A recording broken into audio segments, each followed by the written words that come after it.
Hace justo un año del día en el que te llamamos facha.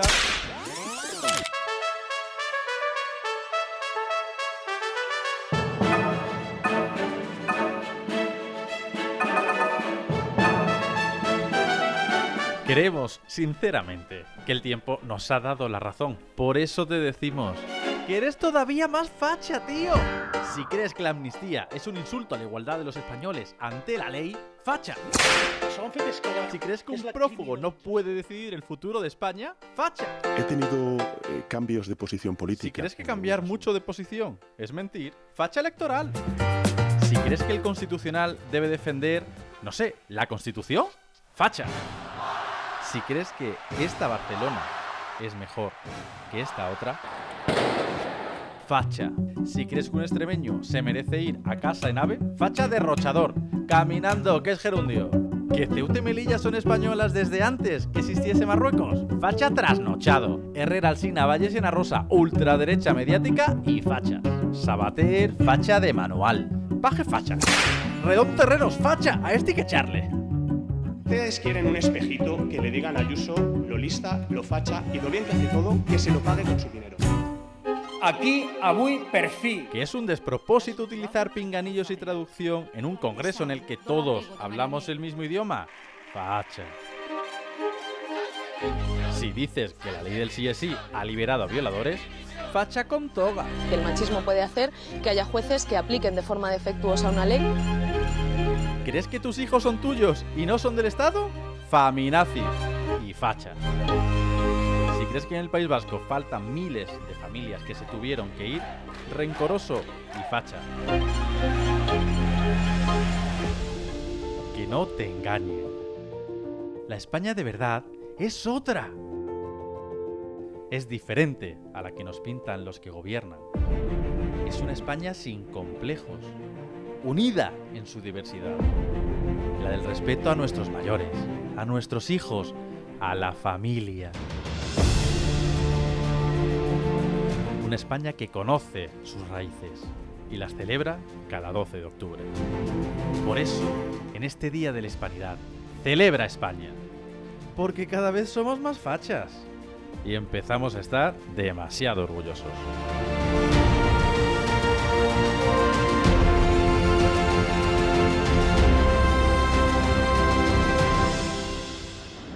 Es el mundo de los cohetes para escapar de la Tierra. Que somos tantos que no cabemos ni en un cohete. Habrá que empezar a organizarse, ¿no? Por cierto, si quieres saber cómo eres de facha, participa en nuestro Fachómetro y lo comprobarás en menos de un minuto. Muy buenas tardes.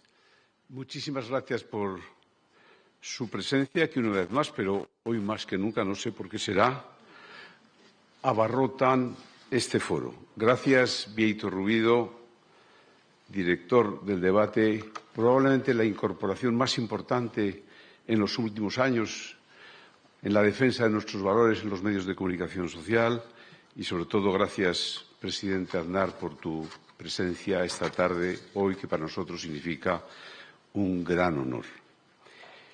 El canciller de Prusia, Otto von Bismarck, artífice de la unificación alemana, afirmó en los finales del siglo XIX que España es el país más fuerte del mundo. Los españoles llevan siglos intentando destruirlo y no lo han conseguido. Menos de 100 años después, en mayo de 1996, en San Sebastián, mi ciudad natal, enfrente de la Bahía de la Concha, el presidente del Partido Nacionalista, Javier Arzallus, recientemente fallecido, en una manifestación en protesta ante un crimen de ETA, semanas antes de mi designación como ministro del Interior, conociéndolo él, me dijo: no te equivoques, España no es ni será una nación como Francia, Alemania, Gran Bretaña o Italia.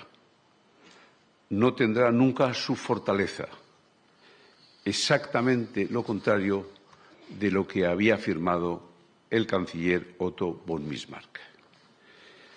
Fortaleza o extrema debilidad es la encrucijada en la que la historia de España nos vuelve a situar a los españoles.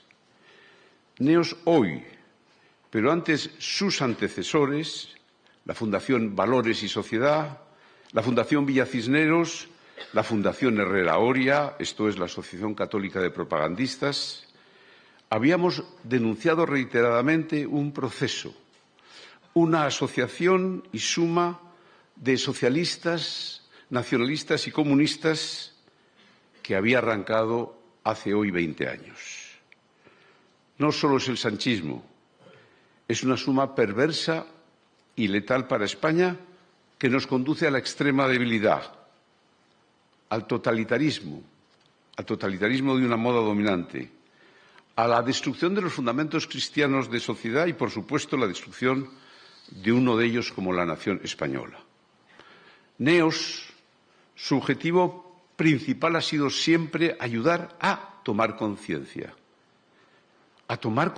del proceso y del momento crítico que antes que después llegaba para España, que hace que sea el momento más difícil desde el arranque de nuestra democracia. Porque no se ha tenido y por ello no se ha tomado conciencia de la naturaleza de este proceso de ruptura cuando arrancó.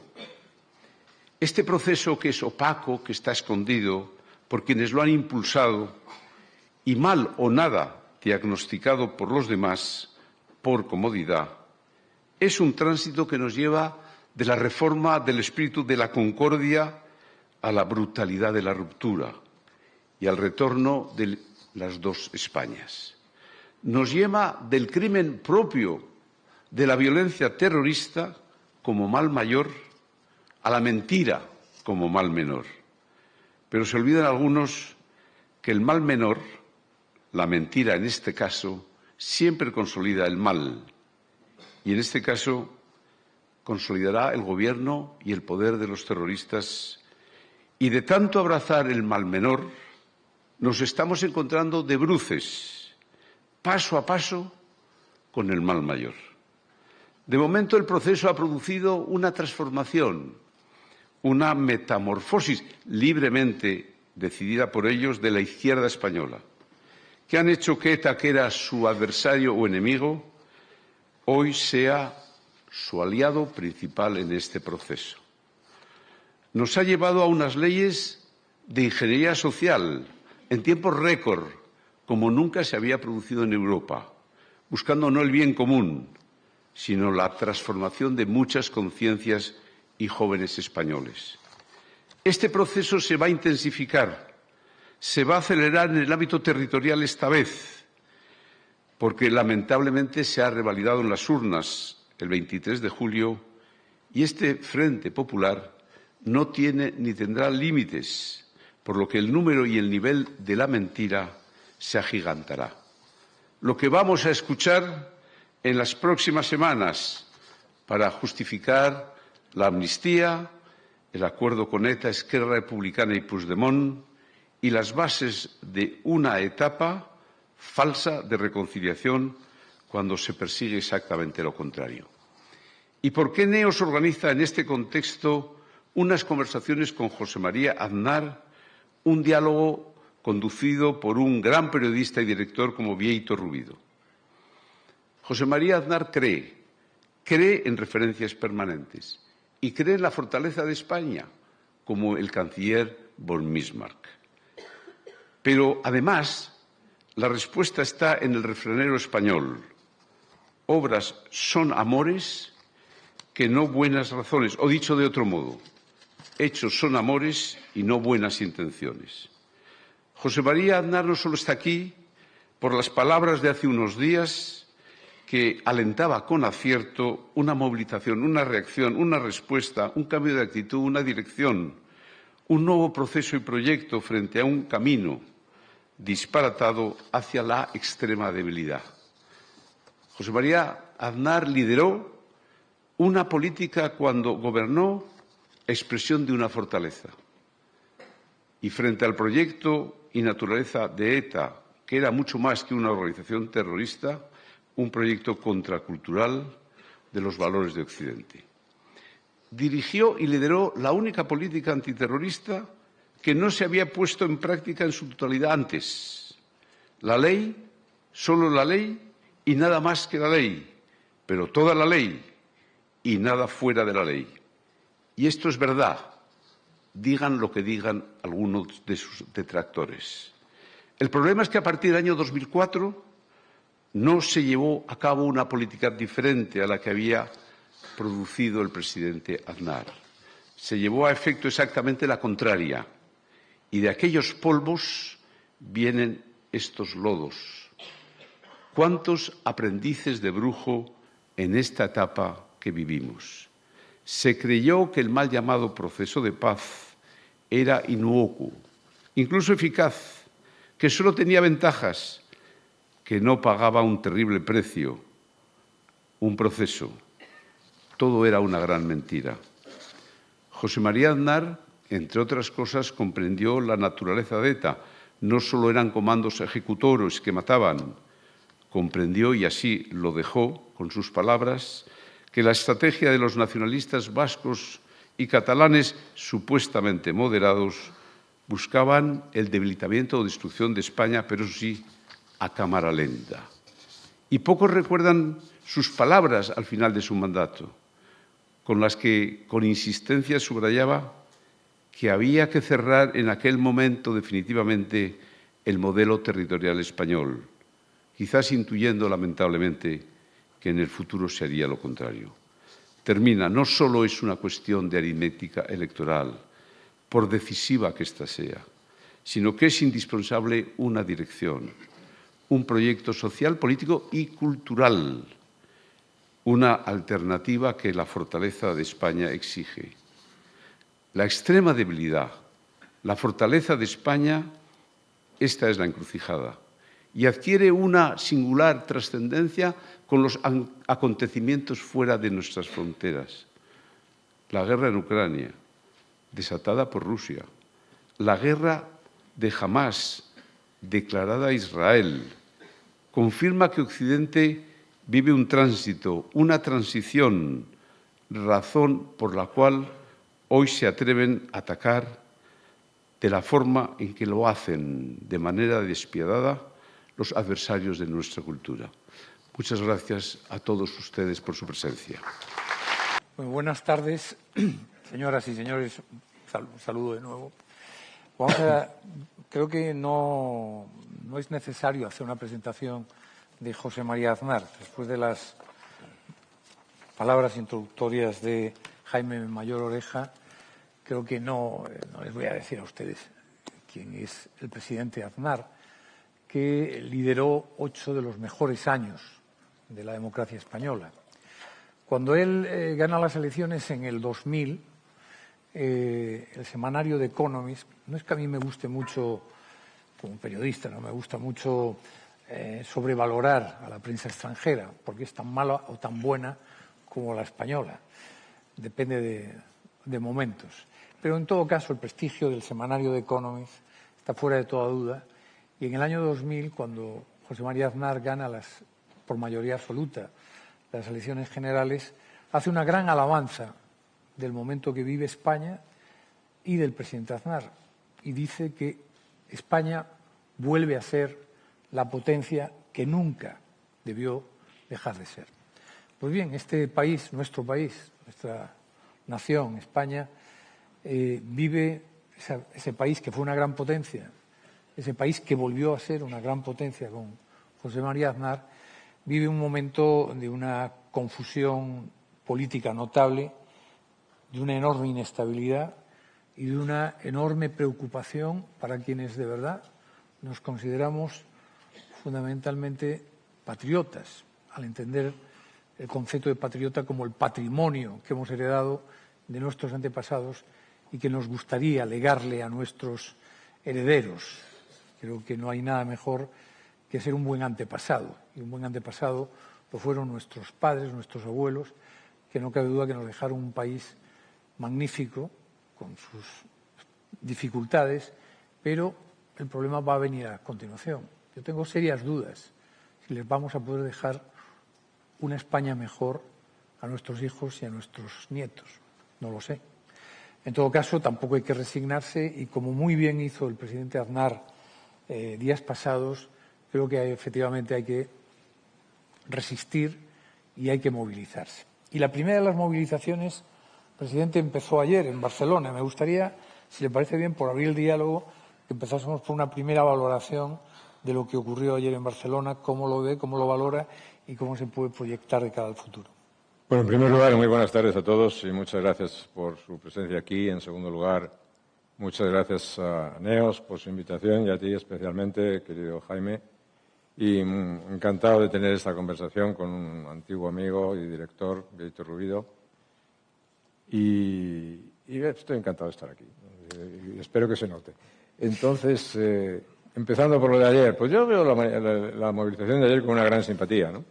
Yo creo que cuando la ciudadanía y las democracias son un ejercicio de ciudadanía, pues se moviliza en defensa de sus creencias, en defensa de sus valores y fundamentalmente en este caso en defensa de nuestra democracia, de nuestra Constitución, de nuestro país, solamente lo puedo ver con simpatía, ¿no?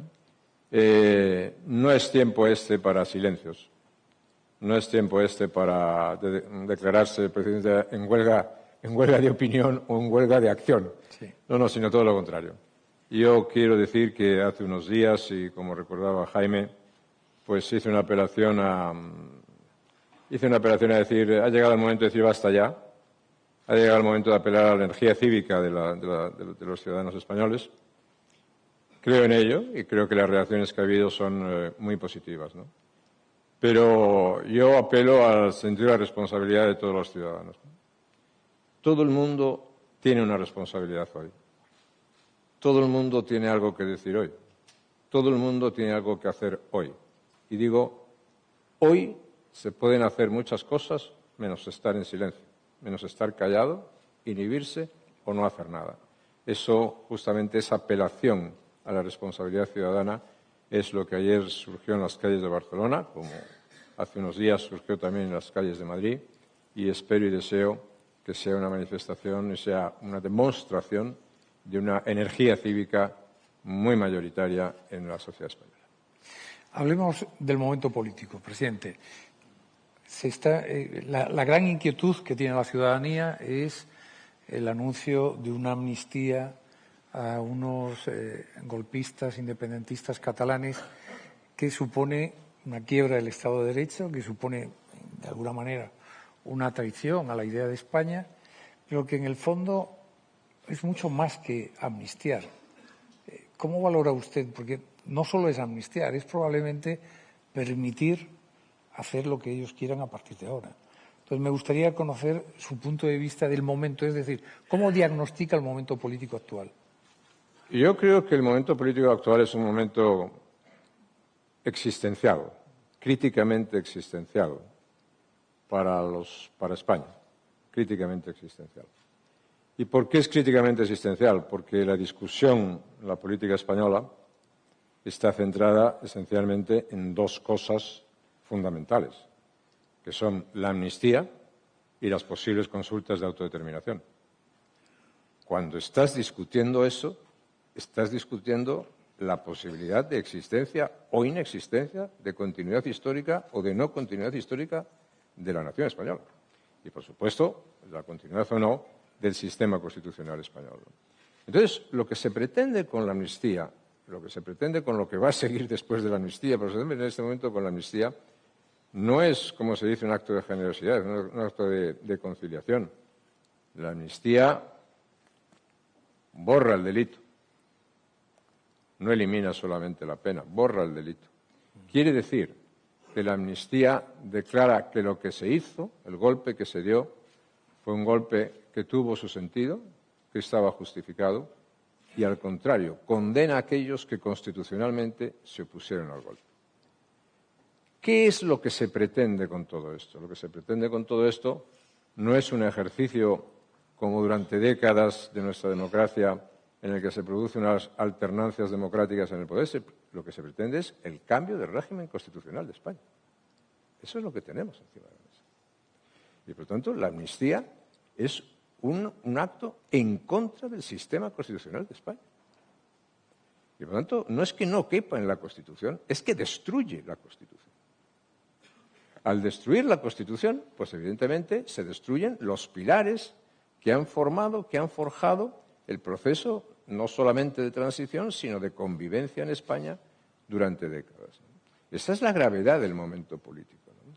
Y eso es lo que yo durante meses, durante años si se quiere, pero especialmente en los últimos meses, he venido y quería decir, ¿no? Y bueno, mire usted, hemos llegado al límite. Ya no se puede decir, estamos discutiendo la amnistía y las posibles consultas de autodeterminación. Es decir, no hay que hacer solo una apelación a la resistencia. No es cuestión solo de resistir, es cuestión de movilizarse también. Y de movilizarse no solamente las energías cívicas de los españoles, sino también de movilizarse institucionalmente, de que la oposición ejerza de oposición, de que las instancias jurídicas que tengan que funcionar funcionen, pero que cada uno de los que estamos aquí y de los millones de españoles que pueden estar de acuerdo con nosotros, pues cumplimos con nuestra obligación y cumplimos con nuestro deber, ¿no? Y quiero explicarlo de una forma bastante clara, ¿no? Desde un punto de vista político-institucional, la Constitución española y la transición española se basan en 3 pilares políticos institucionales: la corona, el centro izquierda y el centro derecha. El centro izquierda, digamos que ha colapsado. Solo queda, además de la corona, como garante político institucional, el centro derecha. Luego hablaremos del centro derecha, probablemente, ¿no? Pero que nuestra responsabilidad en este momento es una responsabilidad de dimensiones claramente históricas ante un momento existencial para la nación española. Presidente, ¿cómo llegamos hasta aquí? Y explico la pregunta, o amplío la pregunta, en el sentido de que ayer Teresa Freixa, la catedrática Teresa Freixa, en la intervención suya en Barcelona, dijo: llevamos 40 años de concesiones, de cesiones, de cesiones, de cesiones, y no hemos logrado absolutamente nada, sino todo lo contrario. Es curioso porque Tony Blair se lo explicó también a su partido, al Partido Laborista, en el caso de Escocia. Dice: si os queréis parecer a los independentistas, acabaréis siendo más como independentistas que laboristas. Así fue, tuvieron un fracaso estrepitoso los laboristas en Escocia. Pero, ¿qué errores hemos cometido en estos 40 años para que lo que tenía que ser un proyecto de convivencia y de lealtad a la idea democrática y a la Constitución haya fracasado, como es evidente que ha fracasado? No, los toreros no viven su mejor momento, ¿no? Quiero decir, la fiesta taurina no vive su mejor momento, pero como decía un torero simpático, pues hemos llegado hasta aquí degenerando, ¿no? Y hemos degenerado lo suficiente para llegar a este punto, ¿no? La cuestión esencial es qué es lo que ha cambiado. Y lo que ha cambiado fundamentalmente es la izquierda española y el Partido Socialista. Eso es lo que ha cambiado. Lo explicó hace años con muy buen criterio, o a partir del año 2004, el profesor Varela Ortega. Es decir, el Partido Socialista cambia de sujeto constituyente. Había 2 sujetos constituyentes, centro derecha y centro izquierda, y el Partido Socialista decide cambiar de sujeto constituyente. Y pacta con los separatistas, pacta con la izquierda radical comunista, pacta con los antiguos terroristas y ahora también pacta con un prófugo. Ese es el cambio. El cambio es que el Partido Socialista decide que lo que había funcionado durante la transición tiene que ser cambiado con 2 objetivos. El primer objetivo a corto plazo, es decir, hay que impedir por cualquier medio que la derecha gobierne en España. Y para eso, si tenemos que renunciar a nuestras doctrinas, a nuestros principios, a nuestros valores tradicionales del Partido Socialista, se renuncia.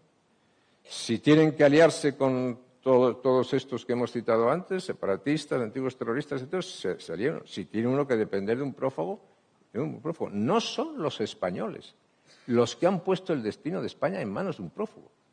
Es el Partido Socialista que impone el destino de España en manos de un prófugo. Entonces, eso es una cosa que tenemos que tener muy clara, porque todavía estamos en un momento en el que escuchas a alguna gente llena de buenas intenciones y de buenos deseos, y decir, bueno, y si se pudiesen llegar a acuerdos. Mire usted, es que para llegar a acuerdos hay que tener una comunidad de propósitos, hay que tener una visión común.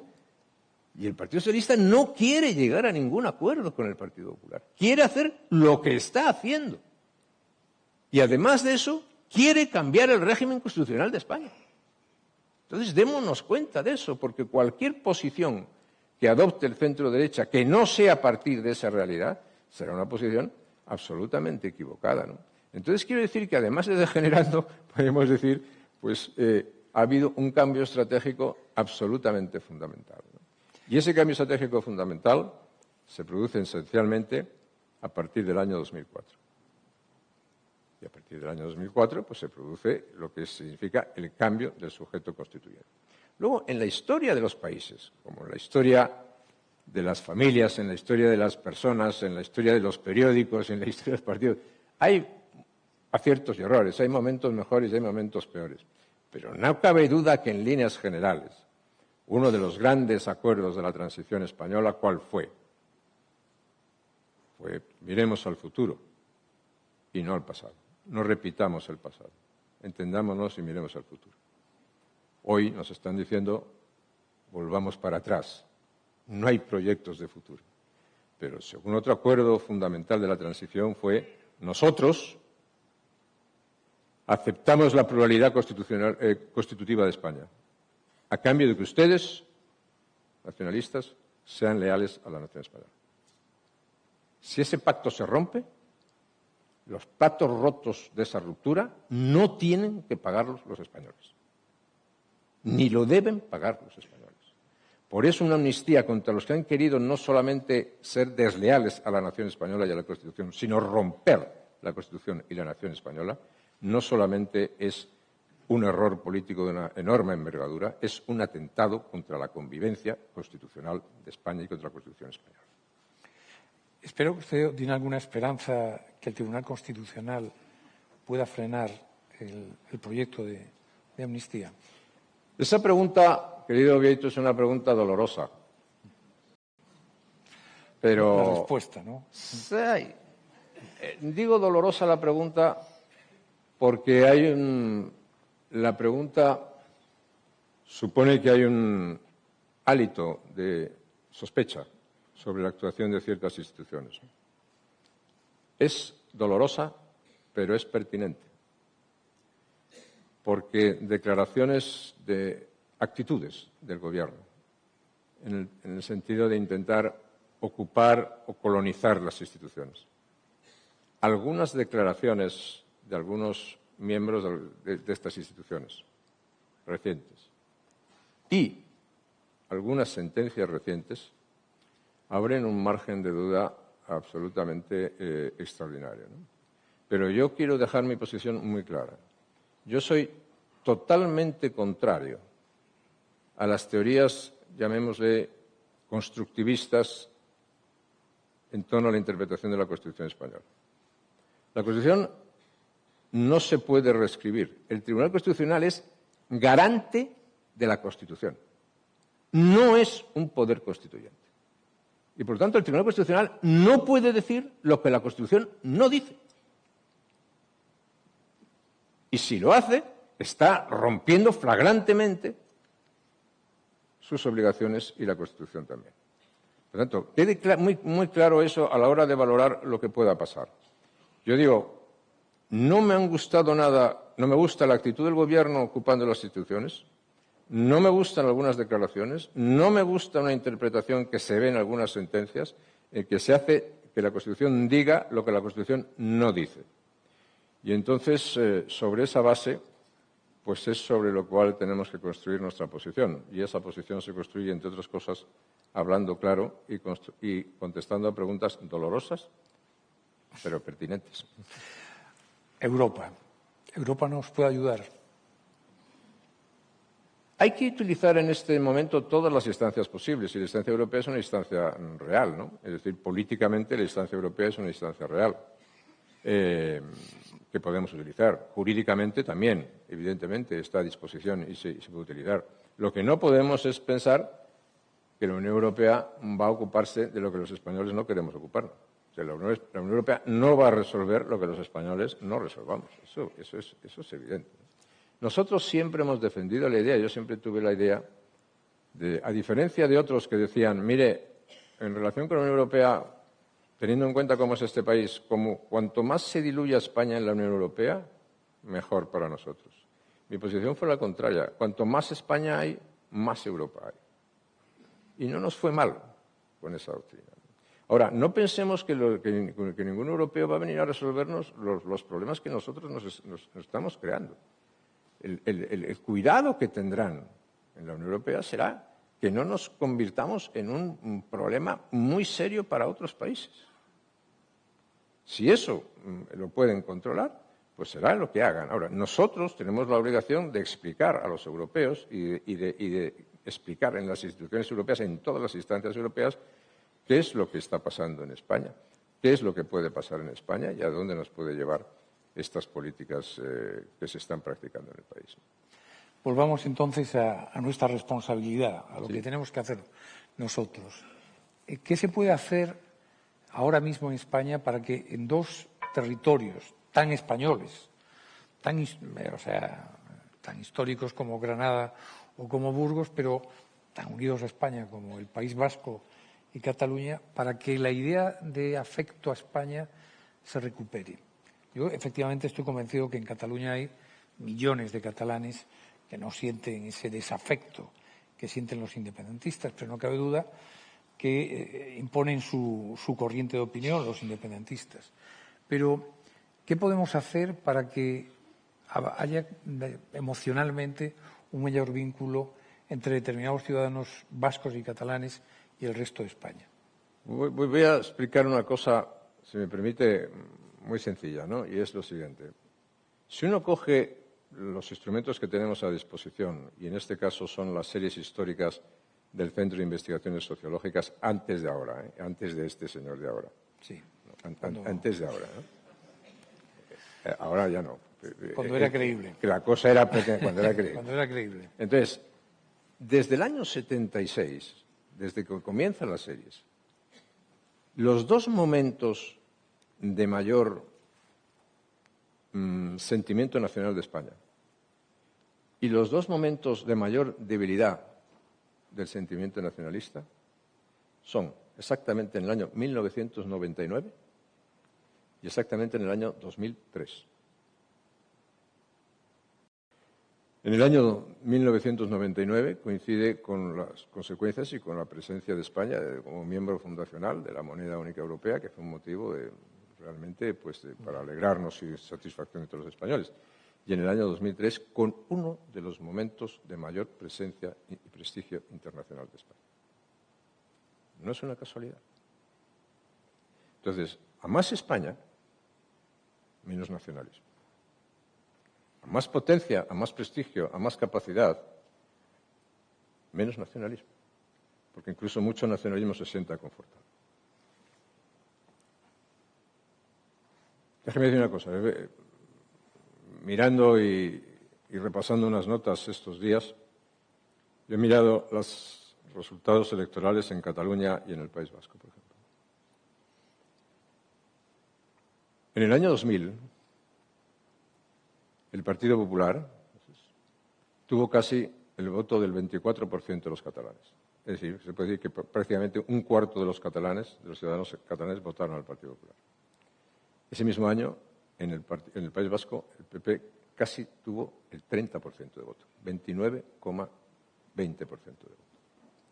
Casi un tercio de los electores vascos votaron al Partido Popular.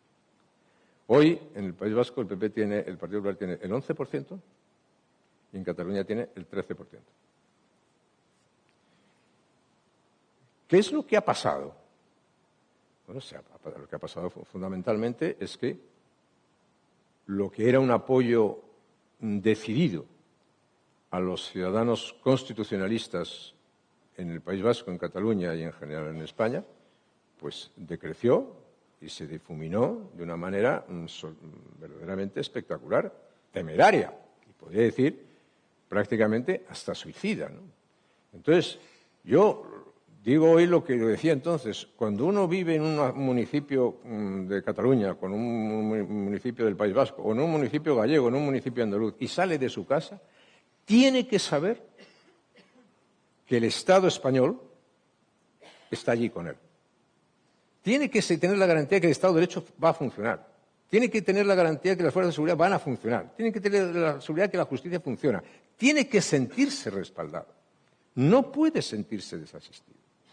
Y la única política que nosotros tenemos que hacer, la única política que nosotros tenemos que hacer claramente en el País Vasco y en Cataluña y en todas partes, pero especialmente en Cataluña, es apoyar con todas nuestras fuerzas los movimientos constitucionalistas.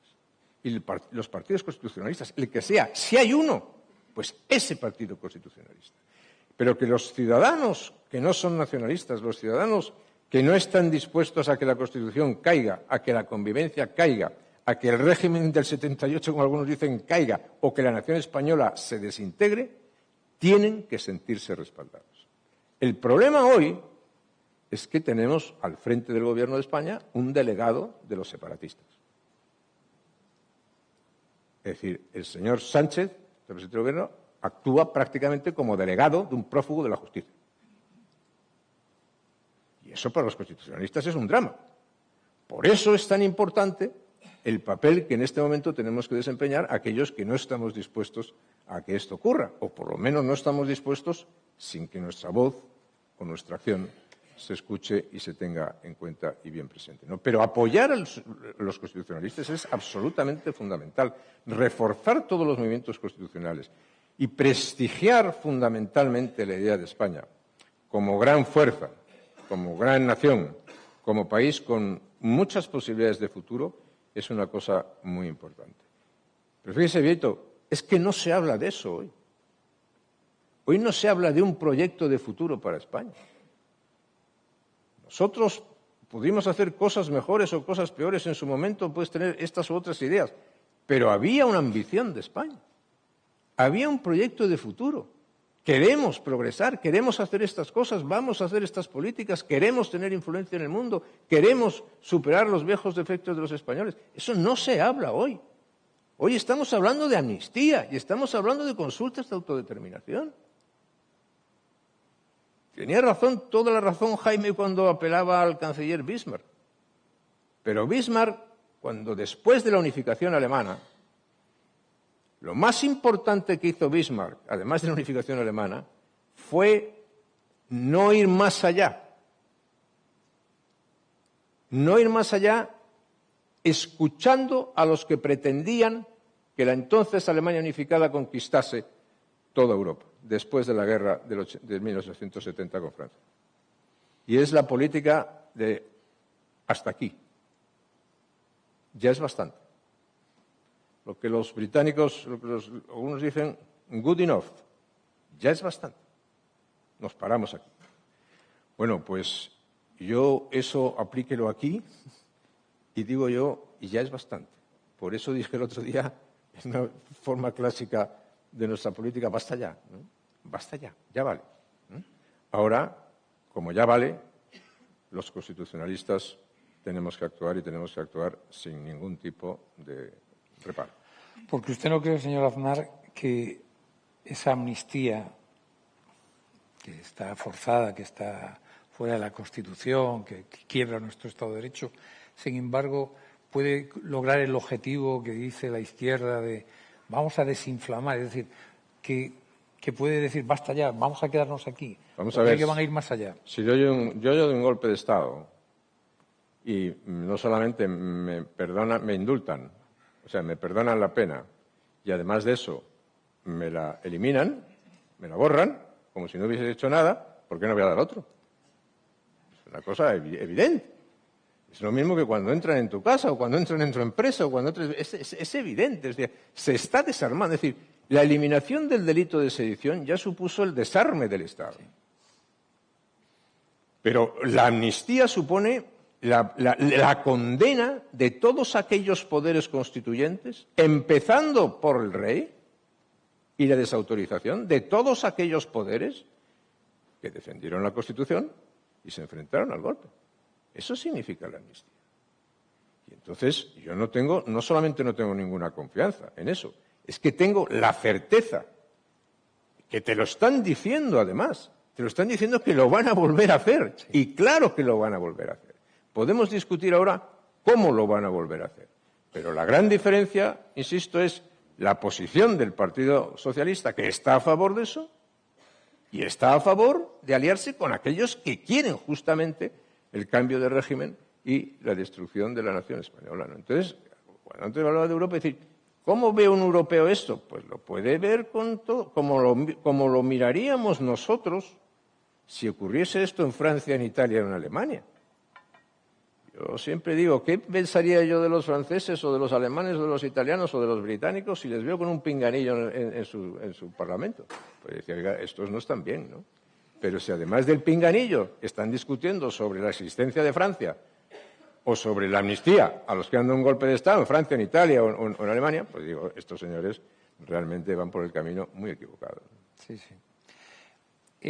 Precisamente el prófugo y su partido apenas si cosechó 400.000 votos, el 1,6 del total. En un país de 48 millones de habitantes nos encontramos que 5 partidos, Bildu, PNV, Esquerra, Junts y BNG, apenas si llegan al 1,5 millones de votos. Y, sin embargo, son la piedra sobre la que deposita la gobernabilidad el Partido Socialista y la extrema izquierda. Es que quizás lo que tenemos es un mal sistema electoral. ¿Cabe la posibilidad de abordar una reforma electoral que de alguna manera primase a las mayorías y no, como está ocurriendo ahora mismo, que prima a las minorías? Es decir, la democracia siempre dice, es el gobierno de la mayoría que respeta a las minorías. En este momento España es el gobierno de las minorías. Sí, España es el país en donde los que ganan pierden y los que pierden ganan. Y donde efectivamente se entrega la capacidad de decisión a minorías extremistas, ¿no? Y los que quieren acabar con el sistema. ¿Eso es culpa de la ley electoral? Yo creo que no. Yo creo que son culpas de dinámicas políticas. La responsabilidad del manejo de las cosas en España en este momento no es achacable a la ley electoral, es achacable a las decisiones políticas. La ley electoral no hace pactos con los separatistas, no hace pactos con los antiguos terroristas, no hace pacto con un prófugo. Hace pactos un partido, que es el Partido Socialista, porque eso es lo que quiere hacer para cambiar el sistema y para cambiar la Constitución. Otra cosa distinta es que si miramos hacia el lado del centro-derecha, pues tenemos que sacar también nuestras consecuencias y tenemos que actuar en serio desde el punto de vista político si queremos superar estas cosas. Lo diré con toda claridad porque como me gusta a mí siempre, ¿no? Me parece bien porque era la pregunta siguiente. Ya se adelanta usted. Vamos a ver. Si el Partido Popular, en lugar de tener 8 millones de votos, llega a tener 10,5 millones de votos, el Partido Popular está gobernando en este momento. ¿Y por qué no está gobernando? Pues porque hay un partido, el Partido Popular, que ha tenido 8 millones de votos y hay otro partido que se llama Vox que ha tenido 3 millones de votos. Pues el resultado, a pesar de todo eso, se ha ganado a la suma del PSOE y la cosa esa que se llama sumar. Pero es que lo que tenemos enfrente no es el PSOE y la cosa esa que se llama sumar. Es el PSOE, la cosa que se llama sumar, es Bildu, es Esquerra Republicana y es el prófugo. Y claro, además, vamos a las elecciones divididos. Entonces, no sé, mire, la ley electoral, si yo recomendase algo, y estoy hablando para los electores de Vox, no a los dirigentes de Vox, a los electores de Vox. Por favor, comprendan la regla D'Hondt. Comprendan la regla D'Hondt. Y comprendan lo que significa ir a unas elecciones separados o ir a unas elecciones bajo unas siglas. Cuando hemos ido a las elecciones bajo unas siglas, con esta ley electoral, hemos sacado mayorías. Hemos gobernado. cuando hemos sido fragmentados, hemos perdido. Incluso ganando, como ahora. Pero no podemos gobernar, porque nos estamos enfrentando a otra cosa. Yo lo quiero decir porque lo he dicho estos meses en las elecciones de mayo y en estas elecciones. He advertido muy seriamente sobre esas cosas. Miren ustedes, con 8 millones de votos pasa lo que pasa. Con 2,5 millones de votos más, se tiene el gobierno.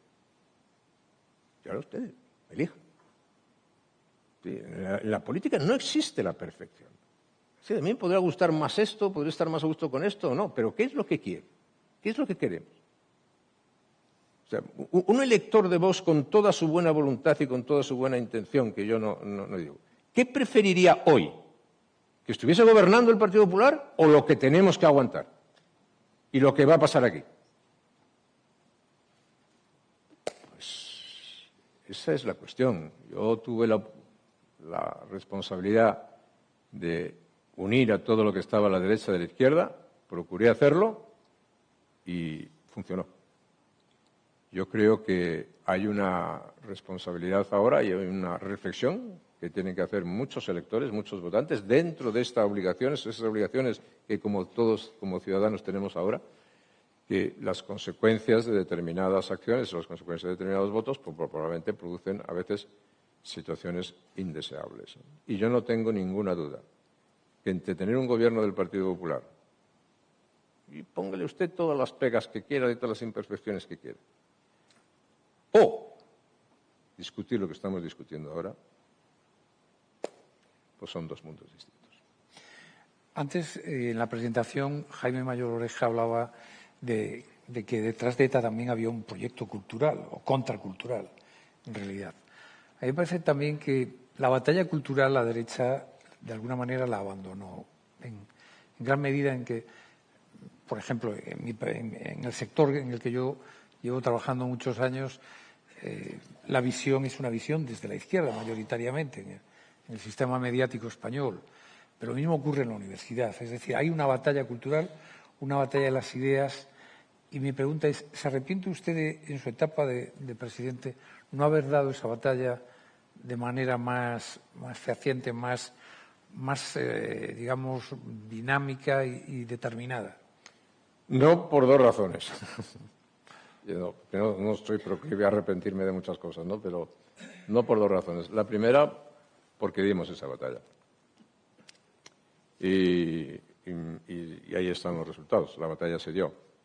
Es decir, nosotros vinimos a practicar unas políticas, llamémosle, de ámbito liberal en España, que no se habían practicado, cuyos resultados, los hechos a los que se refería antes Jaime, pues ahí están. Son, desde el punto de vista político, económico y social, son difíciles de discutir, ¿no? Pero es que, en segundo lugar, yo personalmente creo en eso, ¿no? En el año 1989, siendo yo presidente de Castilla y León todavía, yo creé la Fundación FAES. La Fundación FAES va a cumplir 35 años el año que viene, o sea que yo estoy dedicado a la batalla de las ideas desde el año 1935. Hoy puedo, por lo menos con esa fundación, desde 1989, ¿no? Pero se puede decir, nosotros el proyecto de España era un proyecto liberal, es decir, era un proyecto de mejorar España con lo que significan políticas liberales de apertura, de libertad de opinión, de libertad de expresión, de libertad institucional y sobre todo de libertad económica, ¿no? y de mejora social. Todo eso a mí me parece muy relevante. Lo que hoy pasa son varios elementos de cambio muy importantes. Primero, los que creemos en el mundo de las ideas, hoy tenemos un pequeño problema que se llama algoritmo, que vivimos en el mundo de los algoritmos. Esto es para otra discusión. Sí. Pero eso es lo más peligroso, de las cosas más peligrosas que están pasando en el mundo, ¿no? Pero es para otra discusión. Que afecta al mundo entero, ¿eh? Que afecta al mundo entero, pero que afecta fundamentalmente al mundo de las ideas, ¿no? Porque estamos cediendo... No, quiero decir que la polarización se da... Obviamente, está claro, se da en todos los países. Pero bueno, que afecte de una manera esencial, porque el algoritmo significa que tú cedes a una máquina parte de tu inteligencia y, por lo tanto, parte de tu capacidad de idear, ¿no? Y eso es lo que justifica, entre otras cosas, la existencia del ser humano, ¿no? Pero, en segundo lugar, la política ha vuelto en toda su magnitud. en toda su crudeza. ¿Cómo se puede...? Son problemas cuando uno dice, no, hay que dedicarse a la gestión. Gestionar es muy importante y resolver esos problemas es muy importante. Pero si uno no tiene un horizonte o no sabe por qué hace las cosas, pues evidentemente lleva a la gente a la confusión. ¿Cómo se explica la fragmentación que hay hoy?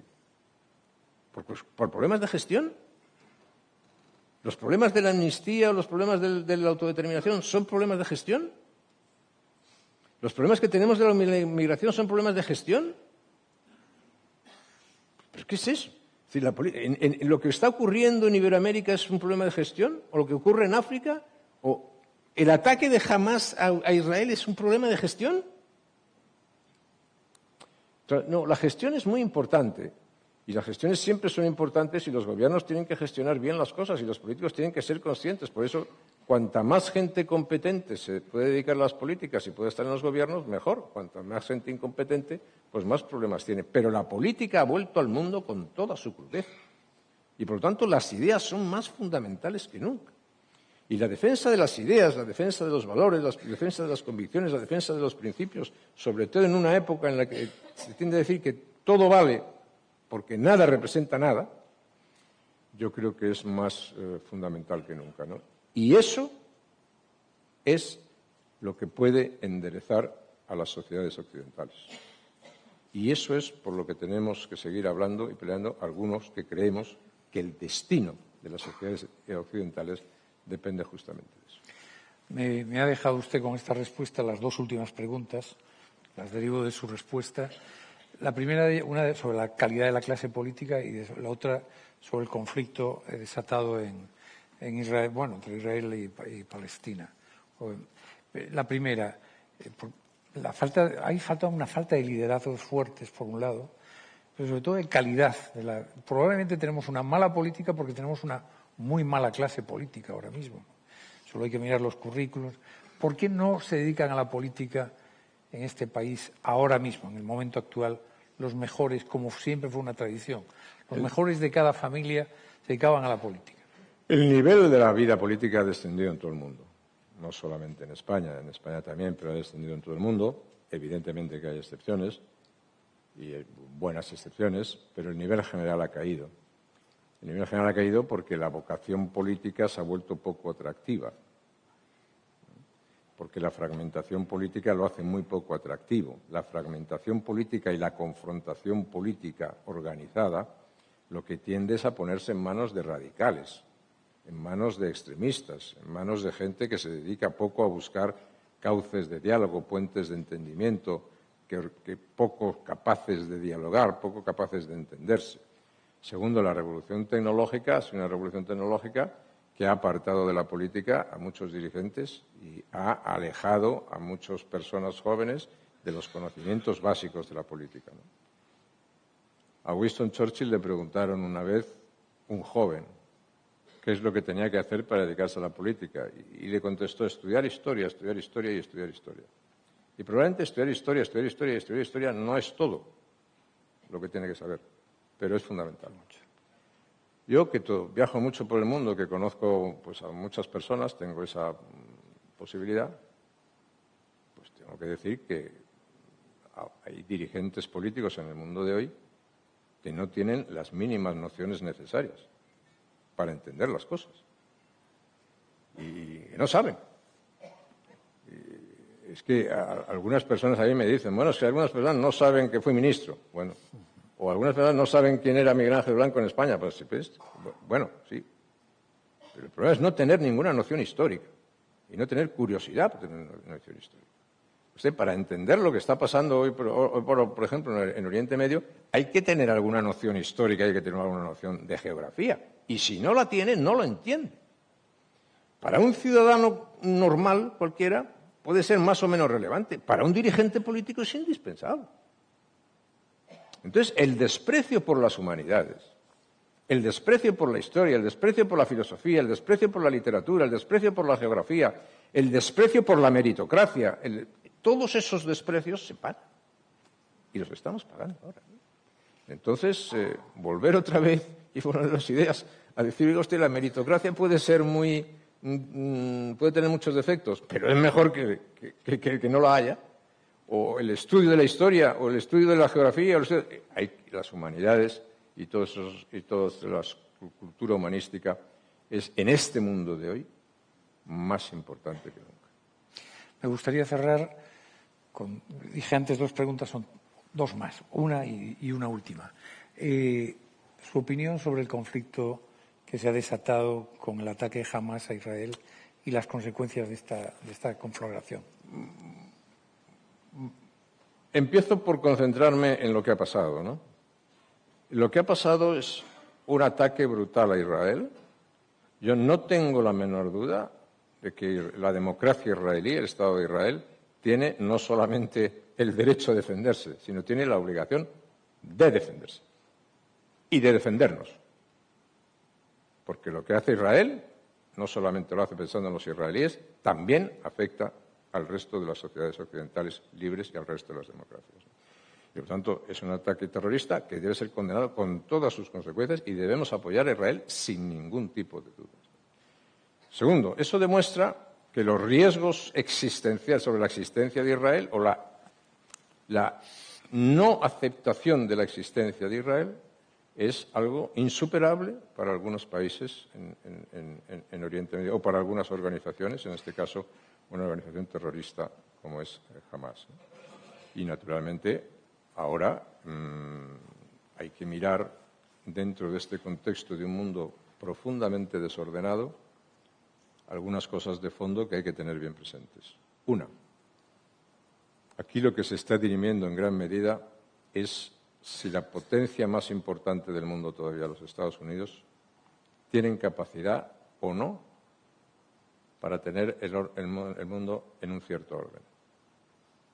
Estamos en una guerra en Ucrania, estamos con enormes problemas en partes de Europa, otra vez en los Balcanes, con gravísimos problemas en África, con graves problemas en Latinoamérica, y estamos ahora mismo con eso. Esa es la primera cuestión. Estamos en transición hacia un nuevo orden mundial. Segundo, tenemos que ser muy conscientes, sobre todo nosotros los occidentales, que después de la Segunda Guerra Mundial hemos vivido un periodo absolutamente excepcional en la historia. Pero es que nos hemos acostumbrado a pensar que ese periodo excepcional es lo normal en la historia. No, oiga, la historia de la humanidad es una historia no de paces, es de guerras. Lo cual no quiere decir que sea indeseable. Es que esa es la historia y por eso hay que conocer, hay que saber la historia, ¿no? Y por eso hay que saber que hay organizaciones o grupos o incluso países en Oriente Medio que niegan la existencia del Estado de Israel.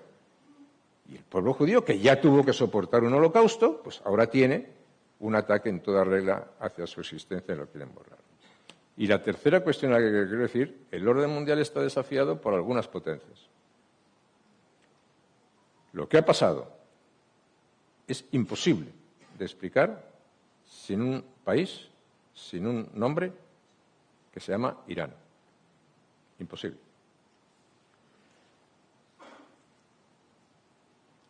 Si Israel nunca podrá aceptar que Irán sea un país nuclear.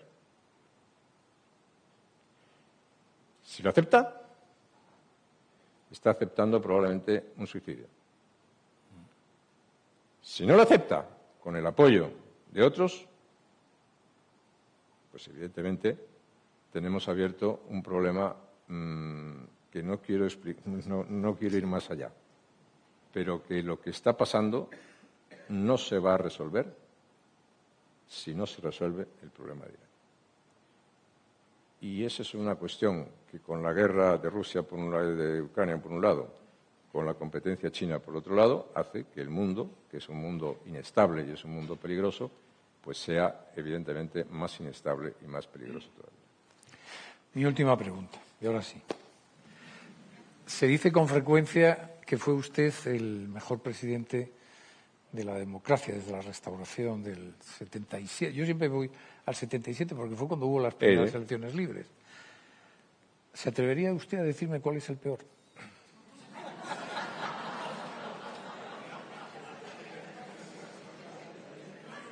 Sobre la primera parte de la cuestión, de la pregunta, he oído ese rumor, pero no soy lo suficientemente vanidoso como para prestarle atención.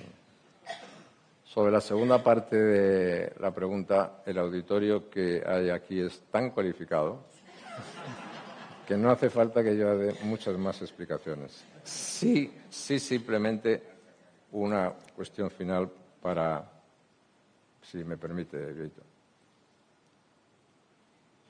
Y yo siempre digo que toda mi vida política la he explicado en torno a dos palabras, España y libertad, ¿no? Nosotros llegamos al gobierno no para pasar a la historia. Llegamos al gobierno para continuar la historia de España, como dijo Cánovas del Castillo. Llegamos al gobierno para continuar la historia de la transición. Llegamos al gobierno como buenos liberales para hacer una política de libertades. Y llegamos al gobierno para cumplir con nuestro deber. Y cumplir con nuestro deber es lo que mejor podemos seguir haciendo hoy.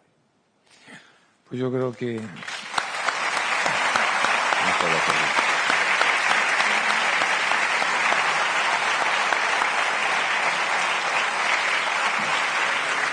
Muchísimas gracias.